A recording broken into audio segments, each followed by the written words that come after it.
Good evening, everybody. Welcome back to Big Mike Talks.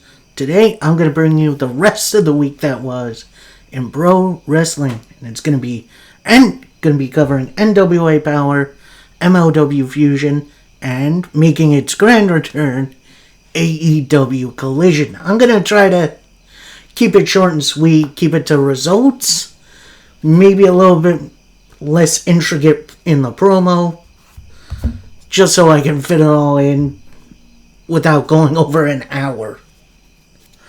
Also, my apologies for not recording this yesterday. I definitely meant to, but I kind of lost track of the time. I hope you guys understand. And, I'll try to be more thoughtful in recording these on Monday. So, sit back, relax, get yourself your favorite beverage, and let's do this. So we start off with NWA Power. Open up with a nice hype video for our main event, which is for the NWA World Title. We got Kerry Morton versus Thrillbilly Silas Mason. One thing I didn't realize, Alex Taylor, the former Southern Six mate, is the special guest referee. I didn't know that was part of the stipulation. Like, I saw the poster for it, but I'm like, why is he here? But now it does make sense. So, nice opening hype video. I honestly love when promotions do this. Our opening matchup, and it's for the NWA World Women's Television Championship, as Giselle Shaw, I almost called her something else, takes on Lavia, who I don't think I've ever seen in the NWA. I don't think this is her debut. I might have missed her debut, but here she is. A nice opening salvo. Eventually it does get really good. They counter each other, including Lavia counting a denouement, which I am getting better at pronouncing, it seems.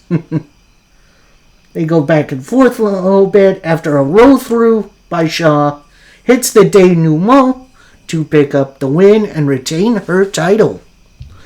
And that goes towards her lucky 7, which might result in an NWA women's title shot in the near future. Next, we get Carson Drake and Aaron Stevens in the back. They're talking about whatever they were.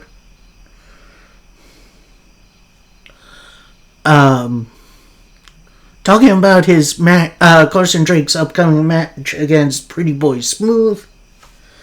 Then you get the Slimeballs and the Hard Way walk into frame. Slimeballs asked for the titles back. Hardway said, no, we want them fair and square.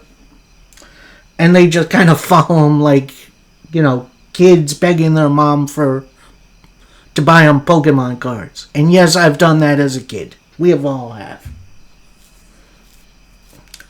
Then the camera stays on Stevens and Drake, with Stevens asking Drake, why did we invite them into this group? So, yeah, definitely interesting things going on. I got a funny feeling the Slimeballs are about to be kicked out of Aaron Stevens' group. Federation of Champions. That's who it is. Next up, a debut I don't think I ever saw coming, as it's Effie. If you don't know who he is a GCW alum. I believe he's still working there, unless he's got something up with his contract. But he's got one heck of a mountain to climb, and it's former tag team champion Kratos.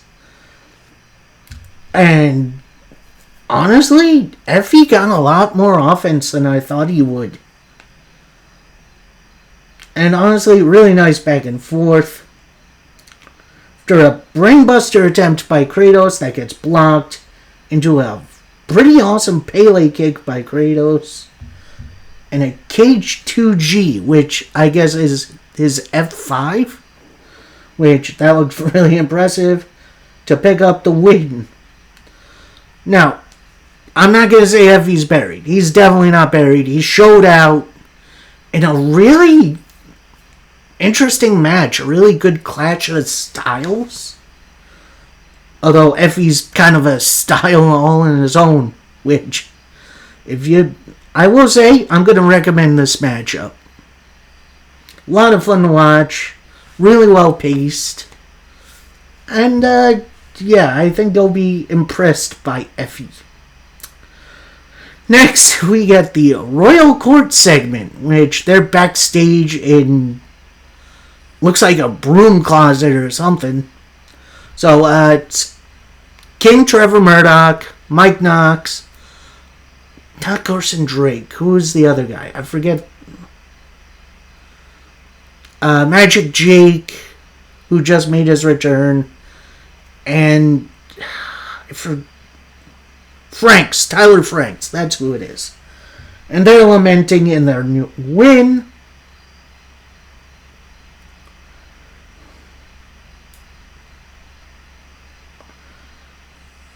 And Trevor Murdoch says something about wenches, which that kind of got me.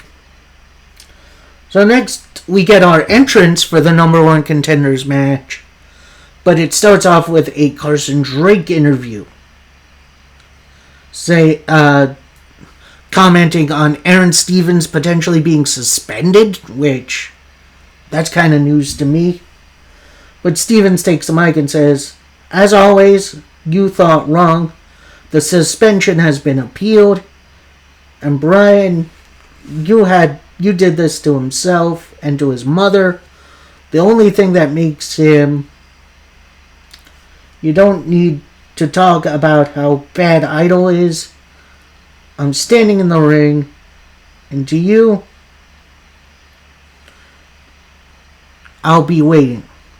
So Drake takes the microphone and says, after the interviewer asked him about his upcoming match, he says, "Well, it's clear I'm bigger than Pretty Boy Smooth. Kyle, know that you would explain how good I am, but I can't explain it to these idiots. And look, I gotta be somewhere tomorrow, so let's get this match started, and I can teach you a thing or two if you're willing to listen."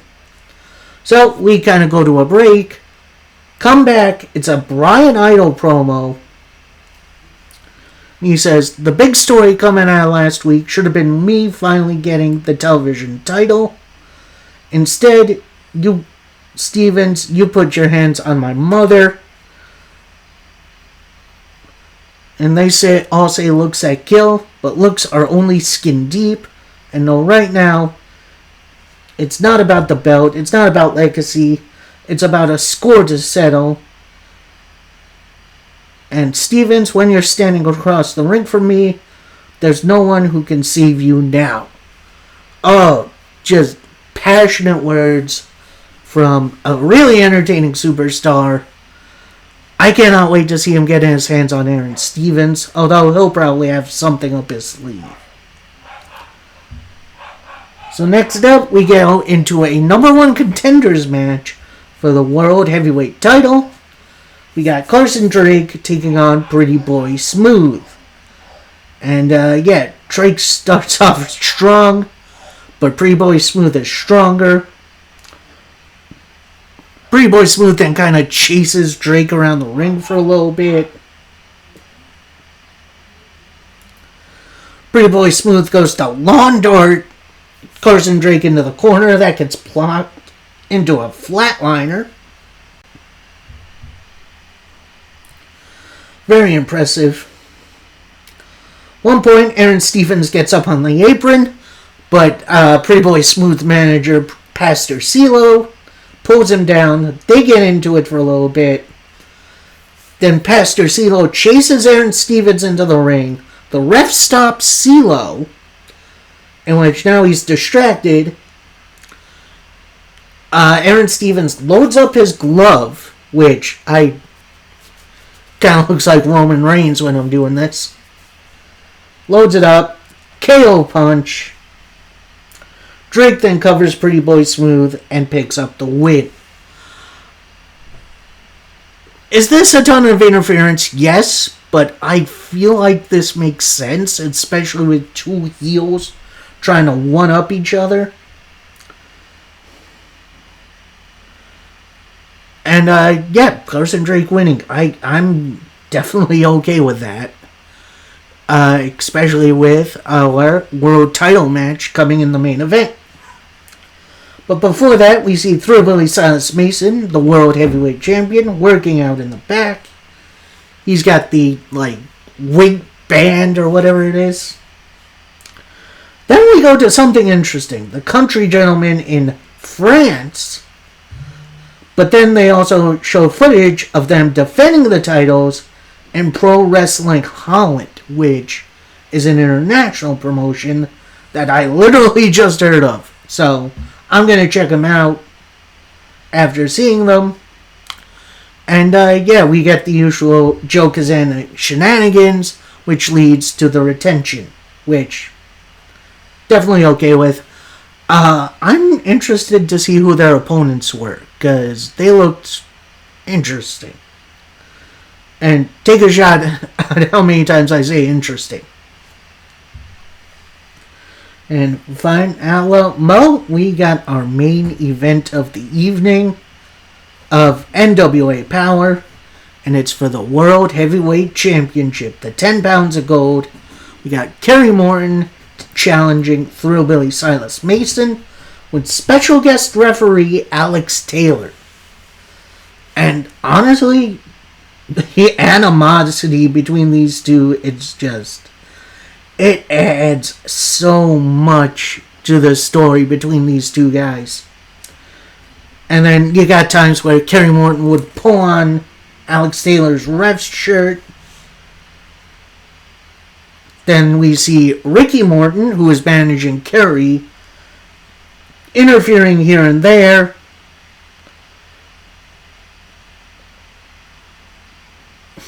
At one point we see Kerry Morton, after a big clothesline, gets a 2.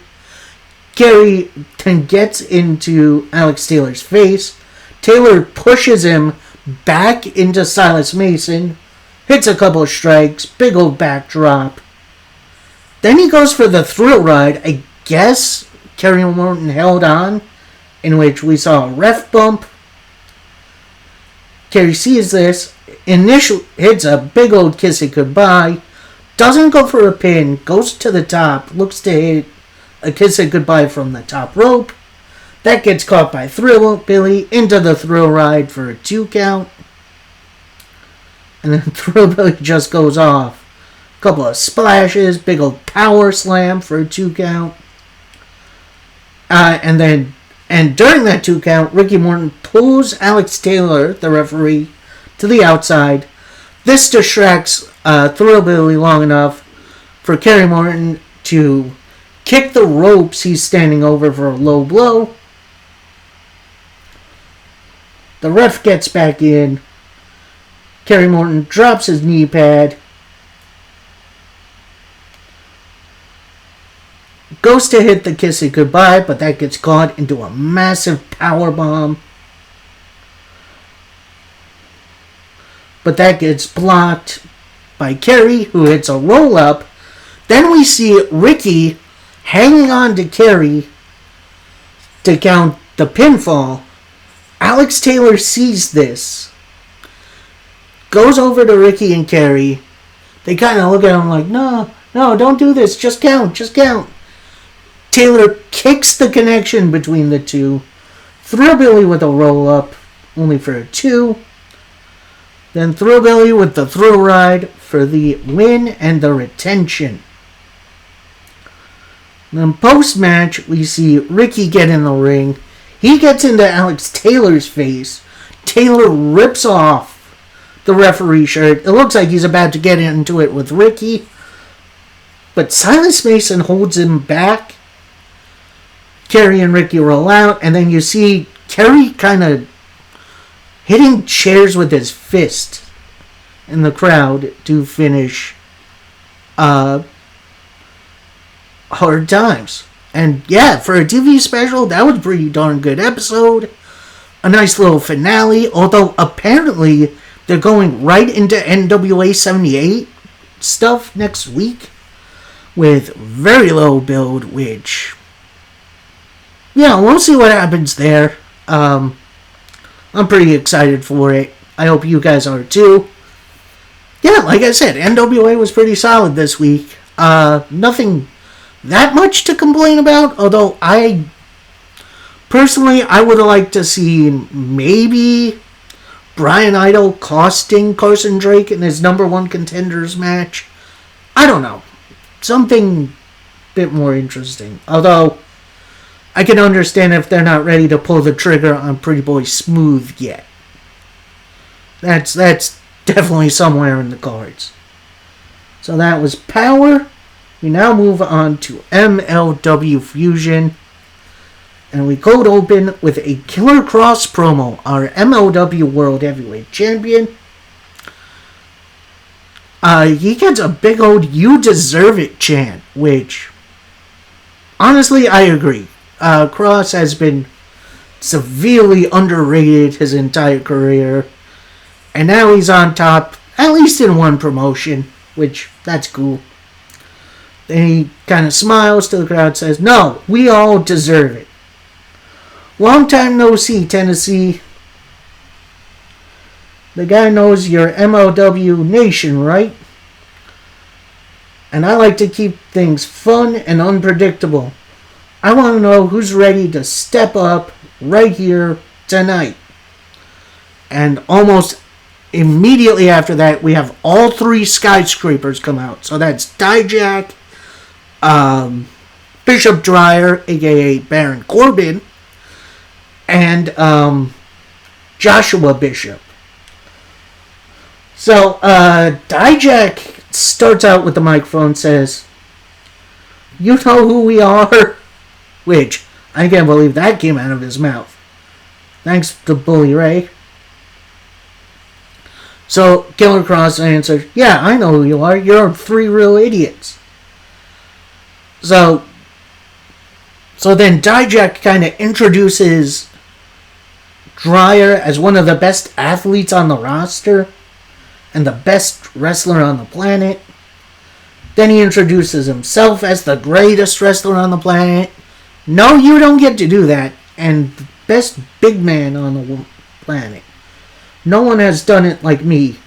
Then Joshua Bishop kind of takes the microphone from Dijak and says, "And I'm Joshua Bishop, and I'm not here for all the talking. I'm here to fight." So he gets in the ring, and he and Killer Kross just start brawling. And you can see at the top of the ramp, Dijak and Dwyer looking like, what? They're a little confused. Maybe this wasn't a part of their plan, but, definitely an interesting way to go. Eventually, officials come out to break it up.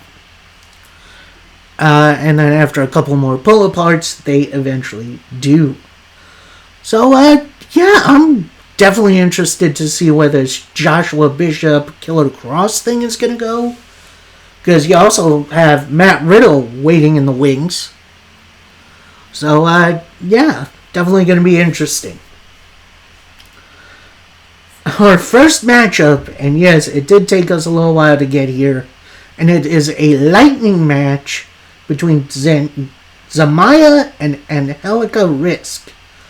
Lightning match is pretty much, I think it's like 10 minutes on the clock. It might be 7 minutes, actually.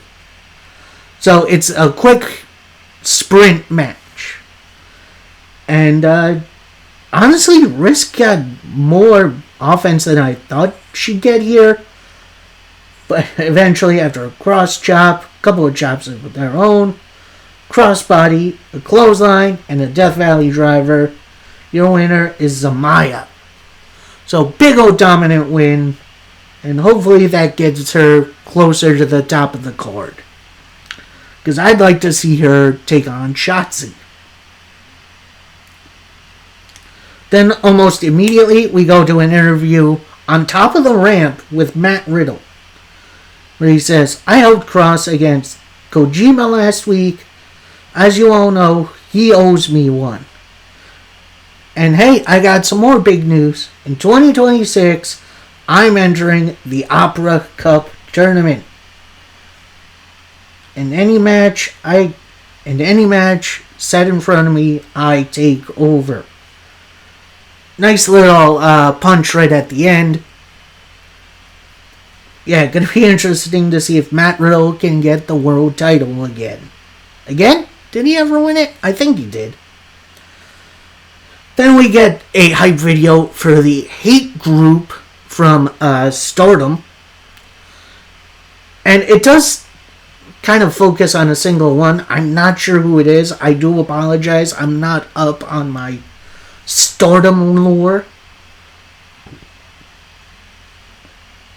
Then we get kind of the MLW debuts of Karrion Joy, who is an influencer that I've never heard of before, and Jazzy Yang, who, if I remember correctly, that's the daughter of former WWE superstar Jimmy Wang Yang. And yes, he's mostly been a cruiserweight guy, but apparently he's driving party buses now, which, that's hilarious. Anyway, so they're kind of geeching about being here or whatever. Women's champion Shotzi gets in, says, look, I wanted to welcome you guys to the company.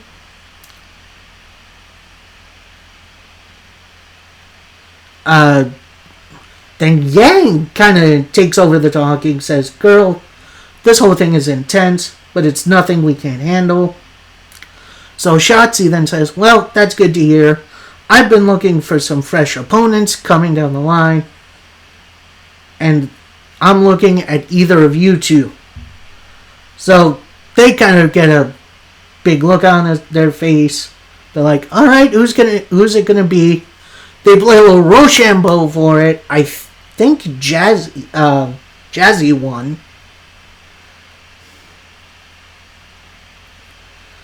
And almost immediately after that happens, Lady Frost comes in, says, so you're just going to give away opportunities when I've beaten you already. Shotzi kind of gets in her face, says, look, I want to give these new girls another shot, so I'll take this one. And Frost says, fine, if you're going to play your games there, I'll take her. So, yeah, got a nice setup for some women's division stuff for next week. I appreciate that, MLW. Definitely good to represent, all your divisions you got.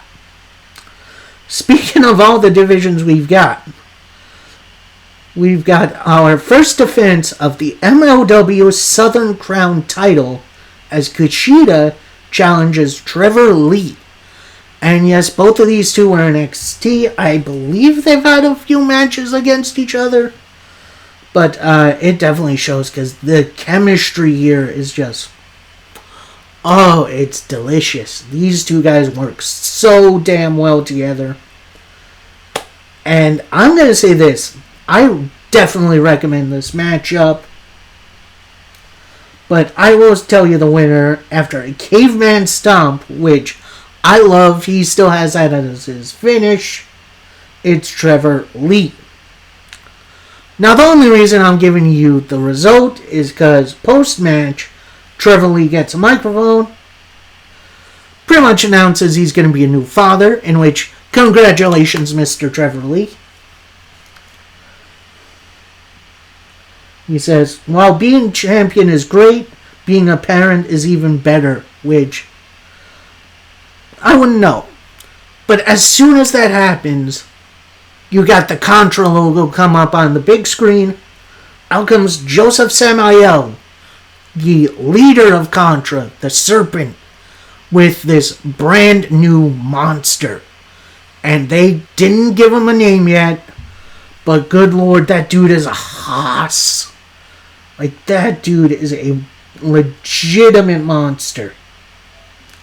So the big guy, I'm just going to call him a big guy for now, gets in the ring and just starts tossing poor Trevor Lee around. Like he's beating the heck out of him. At that point, security comes down, gets the big guy off of Trevor Lee.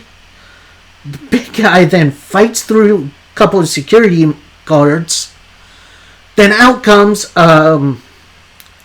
Big Damo and Akira Kwan, other members of Contra, come in, fights through the other two members of security. Then the big guy finishes Trevor Lee off with a big old clothesline. And yeah, that's... hopefully they give this big guy an interesting name. Although I did see a logo on his trunks. Not his trunk, his singlet. And it was a big old spider. Now the only guy I know with associated kind of with spiders is Spider Nate Webb. I don't think this is the same guy though. Let me know down in the comments if I'm wrong. If I am, that's fine. I just want to know who this guy is, because he is scary looking. Then we get announced the Opera Cup. The tournament is going to be starting in 4 weeks, which, honestly, I'm always down for a good tournament. I do hope we get to see some fresh faces in this tournament. Maybe have a member or two of Contra. Maybe get... I do know some CMLL guys were involved last year. I wouldn't mind that either. But, yeah, let's... I wouldn't mind LeBron Cozone winning this, honestly. That's, honestly, yeah, that's my official prediction. Then we get a nice little next week card rundown, which is the 2 women's matches, and then it's Riddle against someone else. I forget who. So then Austin Aries makes his entrance for his national title defense in the triple threat, gets on the microphone, says, "Whether you like it or not, I'm still the best that can do it. And tonight, Mystico can't duck me anymore. And I can avenge that fluke win you have over me. And when this is done, I'll still be the World Openweight Champion." So, nice, easy, to the point promo from Austin Aries. Then his opponents, Averno, and then you also have Mystico, in which MLW has such a weird song for Mystico. It's not his usual, epic music he has in CMLL and in AEW, which, if you've never heard it, go search it out. Holy crap. That is one of the best opening theme songs I've ever seen. I've ever heard. So,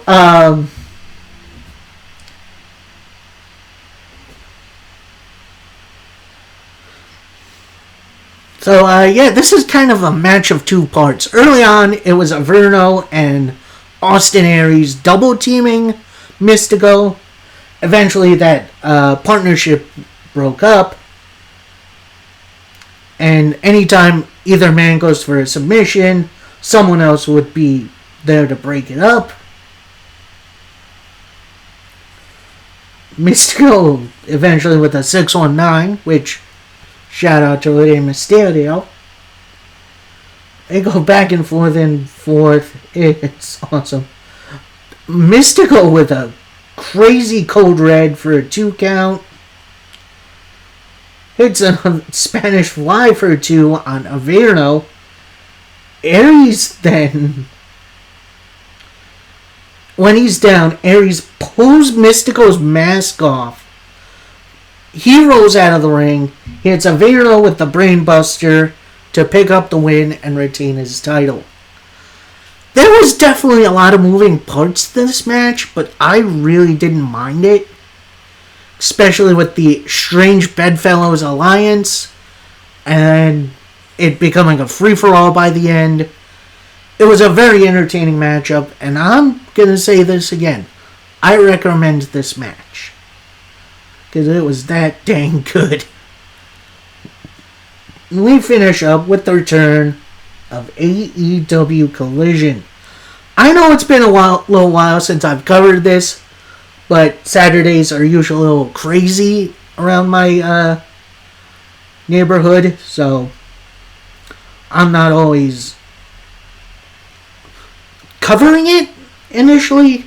Usually I watch it and take notes on Sundays, which, that's definitely easier for me.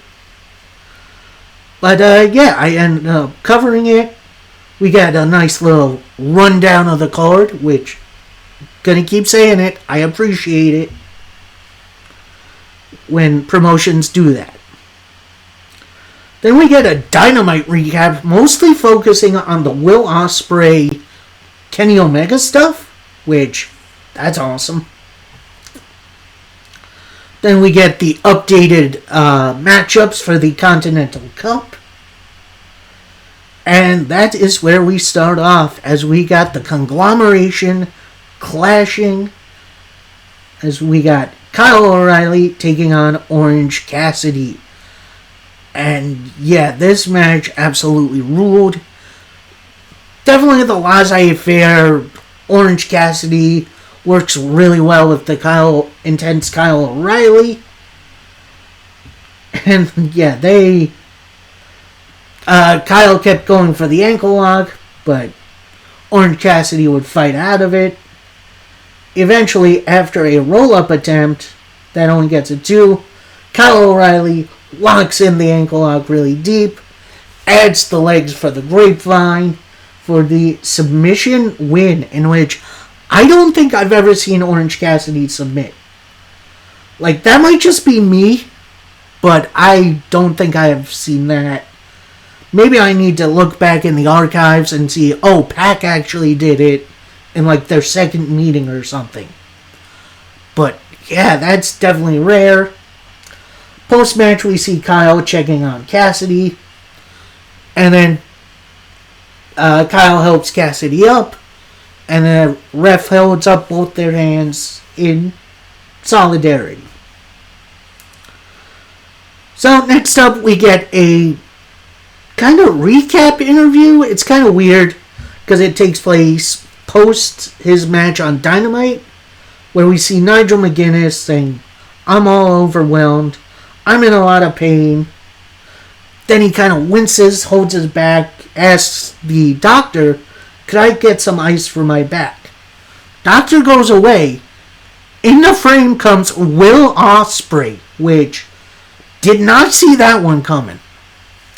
So Ospreay says to them, "Hey, fair play, man. Most men would have backed out, but you don't know what I'm going to do. As someone who has watched your matches in ROH, no love for his TNA run." I loved Nigel McGuinness in TNA. I thought he was so underrated. So Ospreay continues, "You gave me hope to succeed, that people like us can succeed.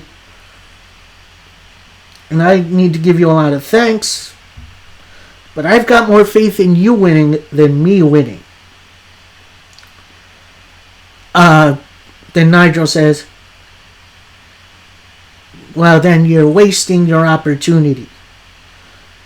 That's once in a lifetime for people like us. You got the opportunity to win the World Heavyweight title in England at Wembley. You don't know how long I've got, but your career ends if you don't win at Wembley." So, nice little kind of rah-rah speech, but it does work. And honestly, I'm going to say this. If this is Nigel McGuinness' last laugh as an in-ring competitor, I say we team him up with Will Ospreay. Make him his manager. I think that could work. But if he just wants to do commentary, that's fine too. But, yeah, brother's absolutely right. So next up, we get the 5-minute challenge match as the Divine Dominion, so that's Lena Cross and Megan Bayne, taking on Tiara James, in which I haven't heard that name in so long, and Erica Lay. And before the bell, James and Lay attack the champions. They go for a double suplex, but that gets blocked. And Bayne by herself hits a suplex on both of them. Tags Lena Cross in. They hit splashes and clotheslines. Then Bayne takes back in. Kind of sandwich clothesline. Then they hit the 2 birds, 1 stone, which is the Brawling Birds finisher. A kind of nudge at their opponents. However, on the pinfall, on the attempted third pinfall attempt, Cross picks up her opponent's shoulders. Then Divine Dominion hit the Divine Intervention to pick up the win. And honestly, this went longer than I thought it would. But it's nice to see kind of quicker matches, but that matter a little more. However, something I would like to see is a little follow-up with the Brawling Birds. Like maybe they come out with like whiskey bottles or something. And that's just my 2 cents. Then we get a Jack Perry kind of promo, but also kind of highlight video as he challenges Swerve Strickland for a match on Dynamite.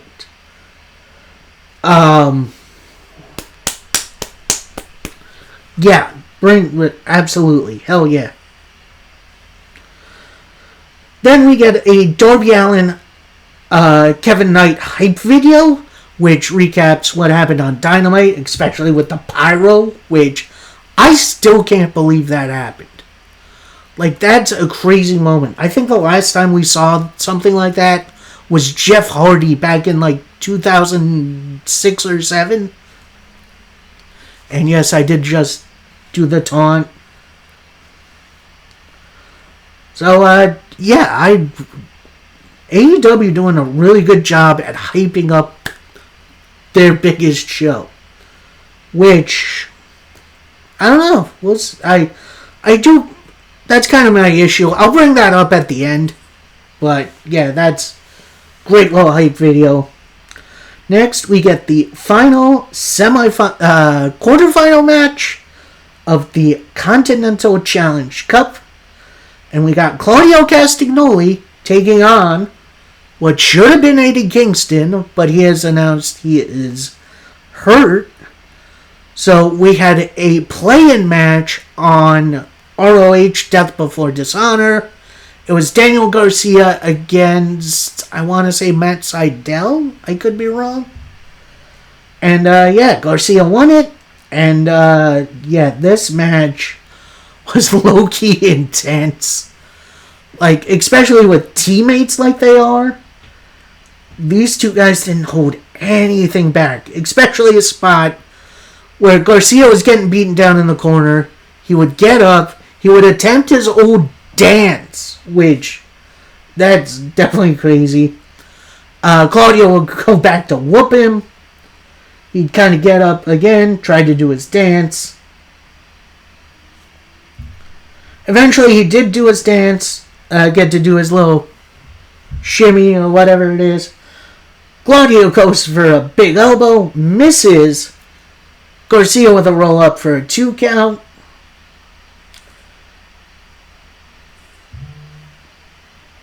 Claudio fights out of the Dragon Tamer.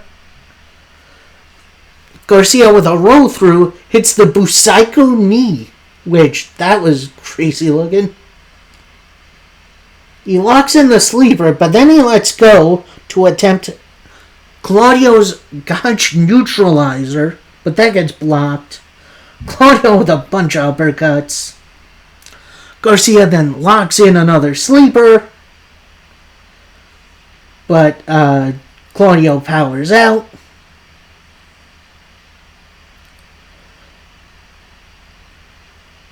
And Claudio then tries to lock in the Dragon Tamer.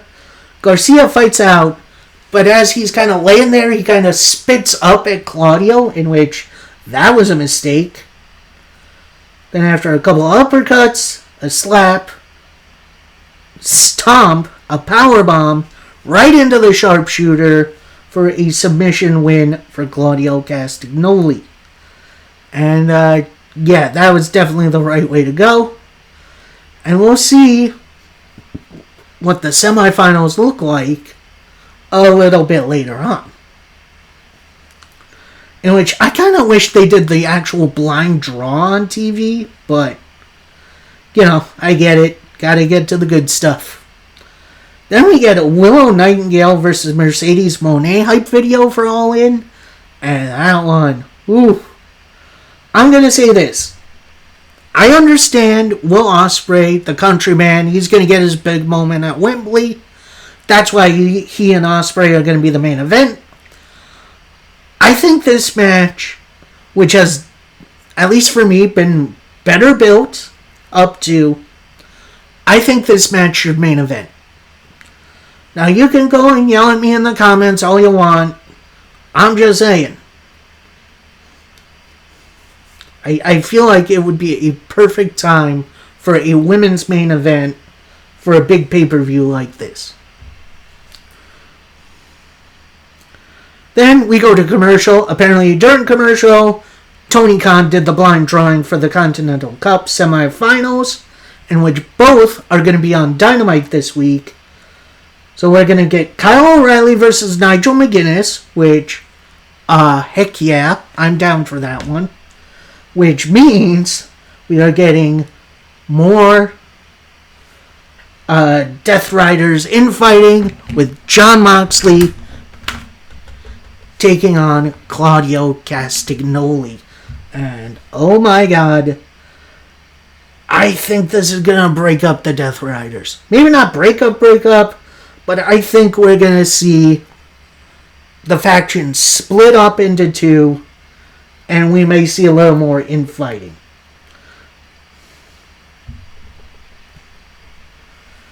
So then we get another hype video / promo, this time from the Dogs, which that's Clark Connors, David Finlay, and the returning Gabe Kidd.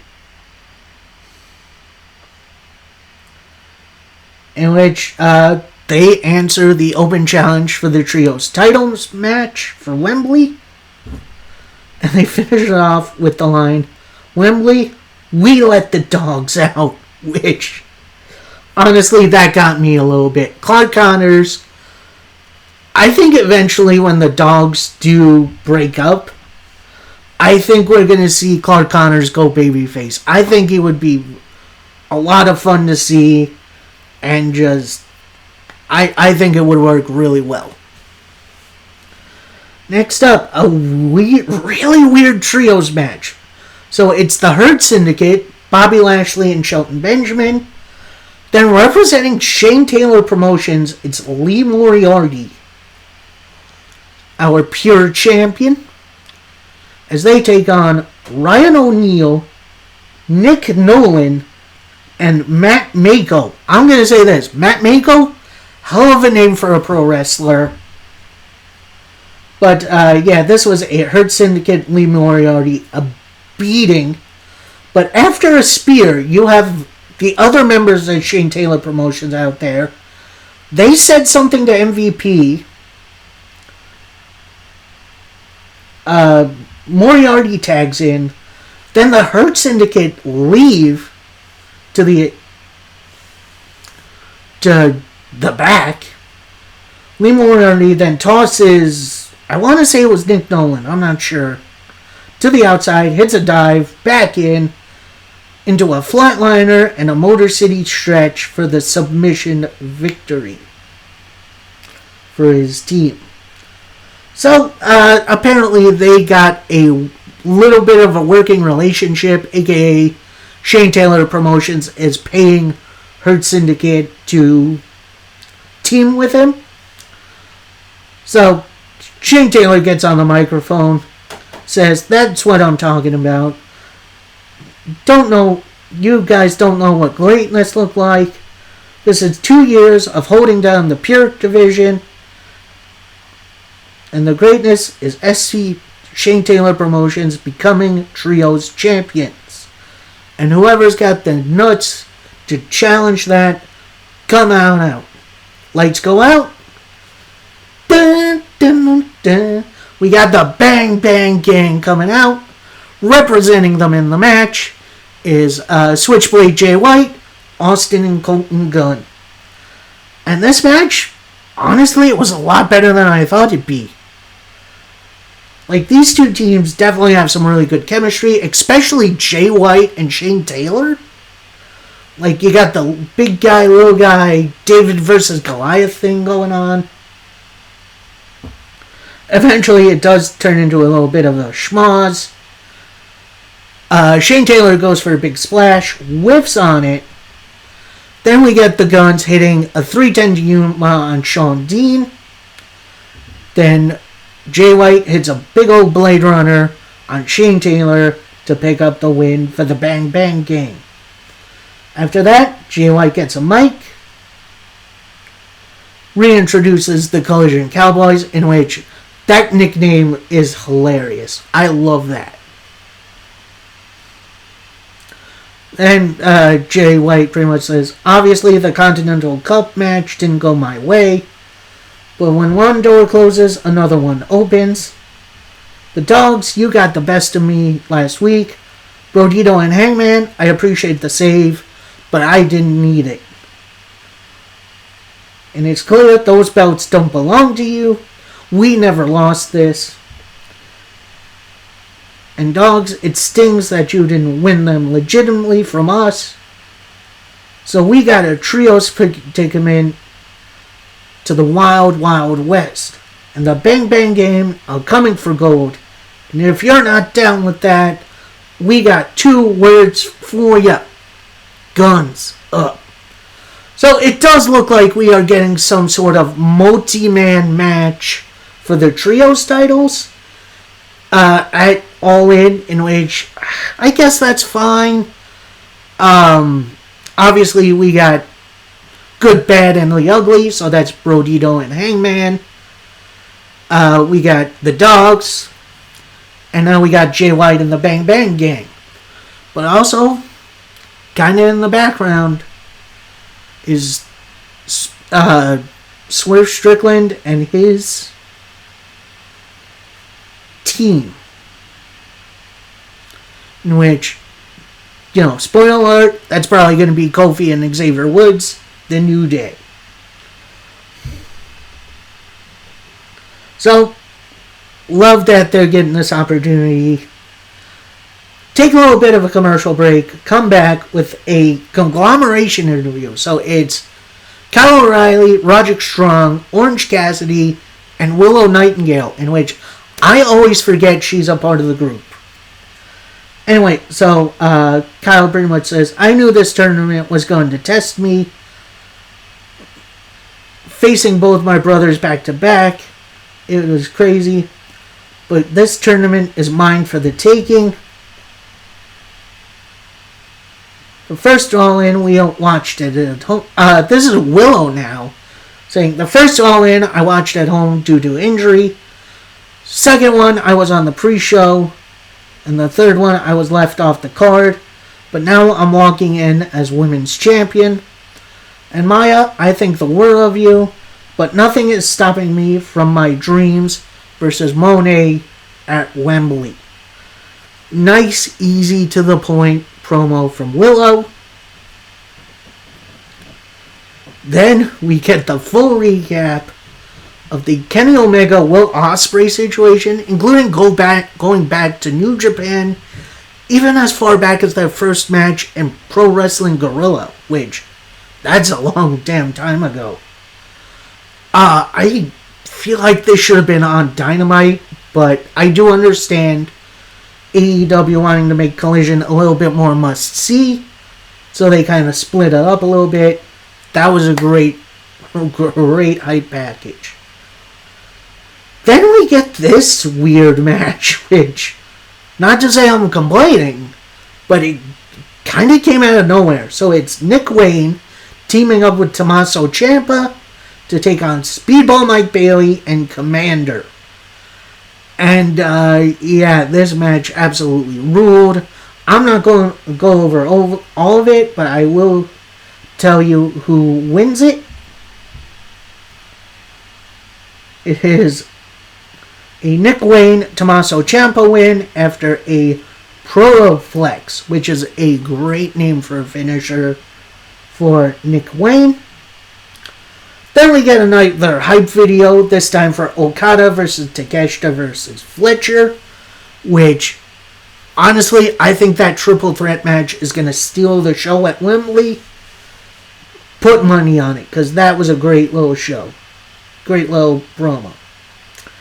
Speaking of promo, then we get the Death Riders in the back, including apparently Gabe Kidd, which I kind of forget he's like their hitman. So Yuta's up, everyone else is just kind of twiddling their thumbs a little bit.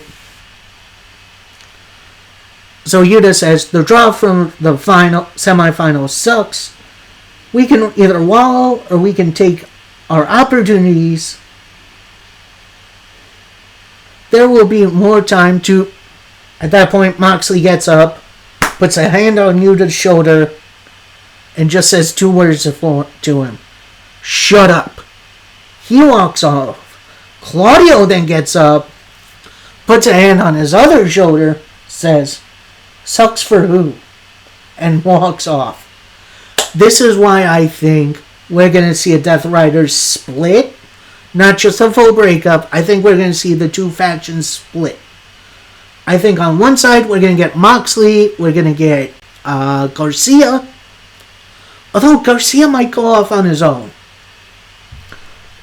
No, I think we're going to see Moxley, Garcia, and Shafir on one side.